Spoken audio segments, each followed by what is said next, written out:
Algebra, multiplying single brackets. Let's talk about the fun part of algebra, multiplying single brackets and collecting like terms.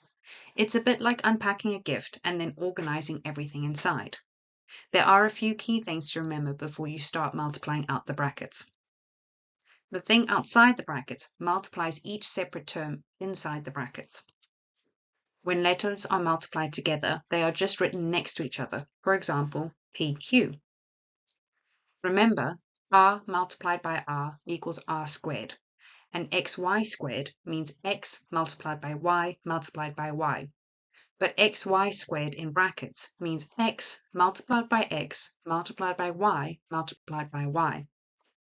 Remember, a minus sign outside the brackets reverses all signs when you multiply.